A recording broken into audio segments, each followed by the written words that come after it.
El nuevo gobierno de izquierda de Colombia afirma que están normalizando relaciones con Venezuela por razones humanitarias y económicas, pero los últimos discursos de Gustavo Petro y Nicolás Maduro dejan entrever que esto va más allá. También se suma una nueva amenaza de Estados Unidos.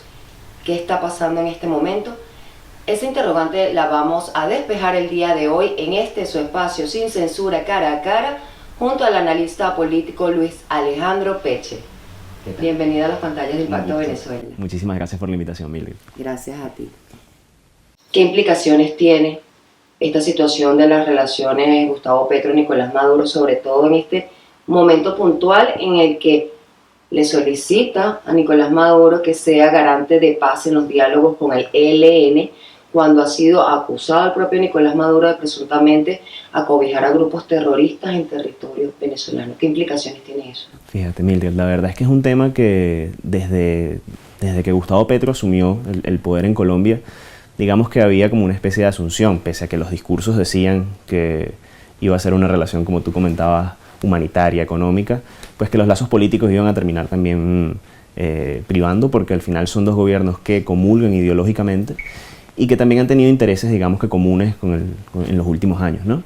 En este caso del ELN, pues bueno, evidentemente ONGs como Fundar Redes han documentado la presencia de estos grupos irregulares en hasta 10 estados del país. Entonces, evidentemente, una solución, digamos entre comillas, una solución a este conflicto también pasa porque Venezuela, digamos que dé el visto bueno a los acuerdos que se alcancen. ¿En qué sentido? En el sentido de que mientras que estos grupos operen de forma amplia, de forma libre en territorio venezolano, pues al final digamos que es una garantía para que no firmen ningún tipo de paz en Colombia.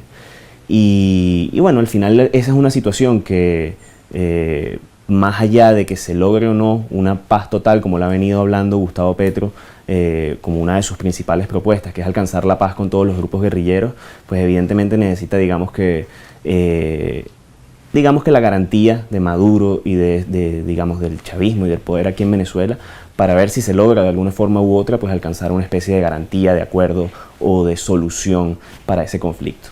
Que sea funcional o no, pues está por verse. Sin embargo, pues digamos que es... Pero ¿qué implicaciones puede tener eso para nuestro país? Porque nosotros no somos de tener guerrilleros. Sí las hay, en los últimos años siempre han existido, pero no tanto como ahora.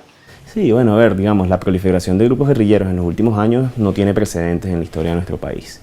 Digamos que para los venezolanos, evidentemente, lograr normalizar esa situación con el ELN sería una gran noticia, sobre todo en clave de esas zonas fronterizas que han sido tan perjudicadas en los últimos años por esa dinámica que es tan perjudicial como es la de estos grupos armados, del narcotráfico, del secuestro, de la trata de personas, etc. Sin embargo, bueno, evidentemente es un problema muy complejo porque estamos hablando de mucho dinero que se está moviendo en esa frontera por estas actividades ilícitas. Entonces, bueno, digamos que Petro apunta a esa idea de alcanzar la paz con estos grupos para, digamos que normalizar su situación interna, pero el propio ELN ha respondido diciendo, bueno, somos cautos con relación a lo que puede ser los resultados de este proceso, porque digamos que ellos no se quieren ver envueltos como que dentro del mismo saco de narcotraficantes, delincuentes, personas que están ahí dentro de ese proceso. Ellos quieren algo aparte. Ellos quieren algo aparte, tal y como se vino dando, digamos que con las FARC en su momento, ese proceso de paz que fue muy, digamos, orientado precisamente a las FARC. Ellos quieren algo diferenciado, un trato diferenciado, y por ahora el gobierno de Gustavo Petro no se lo ha ofrecido. Entonces, bueno, digamos que la inclusión de Maduro puede ser también un incentivo, porque al final, bueno, es un actor beligerante y que le ha permitido, digamos, que actuar en estas zonas fronterizas. Así que evidentemente hay intereses ahí que están, digamos que topándose y que llevan, digamos que a que Maduro esté interesado obviamente en elevar su perfil internacional participando en esta negociación, en que Petro intente buscar normalizar su situación fronteriza, y bueno, para el grupo guerrillero pues digamos que es una forma de capaz dar salida, una salida limpia que les permita tener inmunidad luego de tantos crímenes que han cometido durante años. ¿Cómo se puede ser garante de paz cuando la alcaldesa de Bogotá, Claudia López, le hace un llamado de atención a Nicolás Maduro directamente y le dice: agarra a tus delincuentes del Tren de Aragua? Sí, no es complicado. Gustavo Petro, el presidente de Colombia, estaría dispuesto a ser garante de paz con los grupos delincuenciales de Venezuela que se están expandiendo por la región también. no es solamente el Tren de Aragua, es el Tren del Llano, las bandas de todos los delincuentes, del coqui, del no coqui, o sea, estamos hablando de crimen organizado que se está expandiendo, entonces. No, es una situación muy complicada, Mildred, porque la verdad es que son decenas de grupos irregulares que ya hacen vida de forma transfronteriza. O sea, que tal y como el Tren de Aragua comenzó sus actividades en Venezuela, pero ya trascendieron esa frontera y forman parte de la vida pública en Colombia, lamentablemente, y bueno, haciendo todas las cosas que ya conocemos y que hemos visto en las noticias, ¿no? Entonces, bueno, digamos que esa propuesta de Gustavo Petro en su momento, la que hablaba de la paz total, significaba eso, digamos, regularizar o intentar acabar con toda la actividad delincuencial organizada, en algún punto metiéndolos a todos en un mismo saco. Ahí obviamente entra Maduro como actor que tiene interés porque al final son grupos que pertenecen a Venezuela, o sea, que vienen desde Venezuela y que, bueno, representan ahora un problema de políticas públicas para otros gobiernos de la región. Entonces, bueno, obviamente hay como una contradicción ahí per se, porque, bueno, si tú no pudiste garantizar ni siquiera tu propia paz y más bien estás mandando grupos terroristas, delincuenciales a otros países, pues, bueno, ¿cómo puedes ser tú un garante de paz, no?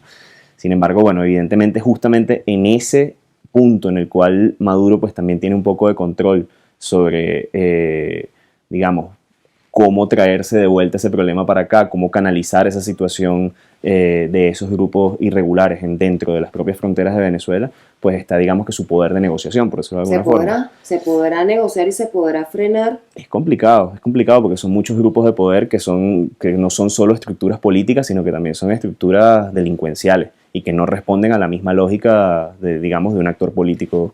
Entonces, convencional. Esto va a quedar como los diálogos entre el chavismo y la oposición, que precisamente Estados Unidos acaba de lanzar una nueva advertencia en donde dicen que su paciencia se está agotando y que Nicolás Maduro cree que puede seguir haciendo lo que le dé la gana y no dialogar, que si no dialoga con la oposición, pues ellos van a agudizar sanciones y hacer cumplir las leyes.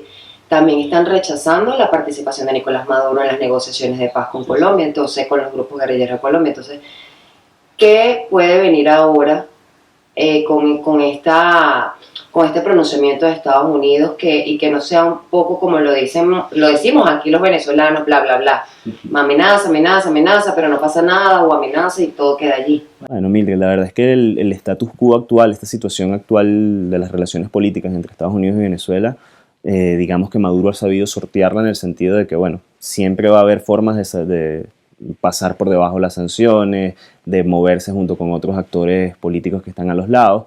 Entonces, bueno, al final, digamos que para Maduro es un mayor incentivo involucrarse de mayor forma y de forma más activa en este proceso colombiano porque le ayuda a elevar su perfil internacional, hablando obviamente que venimos de una coyuntura de unos años en los cuales Maduro estuvo fuertemente aislado de la comunidad internacional. Pues evidentemente es un mayor incentivo para Maduro involucrarse en este proceso, decir, bueno, nuevamente Venezuela está aquí y participa en un proceso de paz internacional en el que están involucrados otros actores de la comunidad internacional. Se dice que la Unión Europea podría participar como garante de este proceso con el ELN, pues obviamente es un mayor incentivo y al final este tema de la lógica de Estados Unidos de las sanciones, digamos que está un poco, primero, desgastado a nivel interno dentro del discurso de cuáles son los verdaderos efectos que tienen eso dentro del posible cambio de régimen, como se denominó en su momento. Pero también está la lógica de, bueno, ¿para qué lo vas a hacer? O sea, ¿realmente cree Estados Unidos que aplicando nuevamente sanciones va a volver a sentar a Maduro en la mesa? ¿Qué tipo de sanciones serían? Porque bueno, digamos solamente que esa amenazaron con agudizar sanciones y hacer cumplir las leyes, las leyes de su país. Hay órdenes de captura, hay recompensas, hay muchísimas cosas en torno a los funcionarios venezolanos, pero entonces hasta ahí ha quedado. Pues. Sí, hasta 2017. ¿Esto va a impactar a los venezolanos de alguna manera si Estados Unidos profundiza esas sanciones? Yo creo que más allá de profundizarlas es mantener ese estatus por lo menos de asfixiar.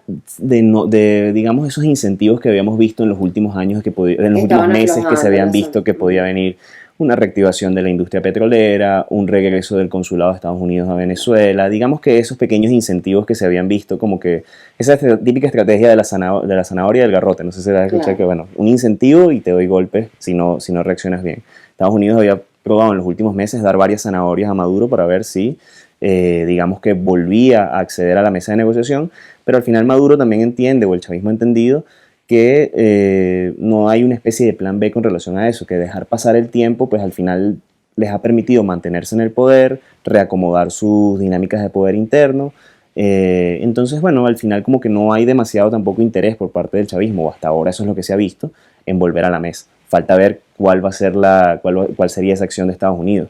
Sería, bueno, volver a cortar nuevamente el flujo de petróleo y gas para que Venezuela no pueda exportar nuevamente estos insumos. Habría que ver cuál sería el impacto final. El papel de la oposición, para ir finalizando, ¿cómo queda la oposición venezolana en este momento? Están llamando a elecciones internas, vienen elecciones 2024, Maduro está más fortalecido que nunca y la oposición más debilitada. Es una lógica de poder complicada porque es una reorganización lo que está llevándose a cabo ahorita mismo dentro de las filas de la oposición. Se pudo ver en ese proceso de México que la oposición no tiene ahorita mismo como una especie de incentivo por su cuenta para hacer volver al chavismo a la mesa.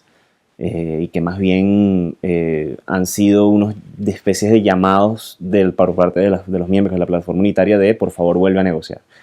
Y el chavismo, como te comentaba, no ha visto como que ningún tipo de interés en volver a esa mesa porque no ve como que digamos, ¿para qué tengo que ceder? La liberación de Alex Saab. Sí, digamos, es un hito que casi que va más allá de lo que puede estar en control de la plataforma unitaria. Eso es una decisión que va por parte de Estados Unidos. Entonces, al final ahí la plataforma unitaria queda como, digamos, huérfana con relación a qué pueden hacer. Entonces, por eso, digamos que se han venido concentrando un poquito más en su dinámica interna, en establecer un poco, volver a establecer reglas de juego claras para ir hacia un proceso de primaria, decir cuáles son sus líneas rojas, asumir que, bueno, si van a volver a una opción de intentar medirse con el chavismo en unas elecciones presidenciales en 2024, pues presionar para que haya una cantidad de, digamos, de reglas y condiciones que más o menos hagan la balanza un poco más equilibrada con relación a lo que venía estando dando. Es un proceso complicado, la verdad es que es un proceso complicado para la oposición porque, bueno, digamos que viene una lógica de desgaste, de descrédito, por lo cual salir de ahí no es tan fácil y, bueno, va a ser complicado volver para ello y, bueno, digamos que en eso están trabajando. ¿Puede o no Nicolás Maduro salir beneficiado de este proceso con Colombia? Fortalecido internacionalmente. Yo diría que partiendo del punto de inicio, que era un Maduro aislado de la comunidad internacional, pasando ahora a ser un posible mediador en un proceso internacional como lo es el del ELN, pues puede fortalecerse, la verdad es que sí. Muchísimas gracias por compartir con nosotros tu análisis y despejar las dudas que tenemos muchos venezolanos en el área de la política tan difícil que tiene nuestro país. A toda nuestra audiencia, muchísimas gracias también por acompañarme cada domingo en Cara a Cara a través de Impacto Venezuela. Recuerden que tenemos disponible para ustedes una plataforma en la web www.impactovenezuela.com y nuestras redes sociales @ImpactoVE. Soy Mildred Manrique, nos vemos el próximo domingo.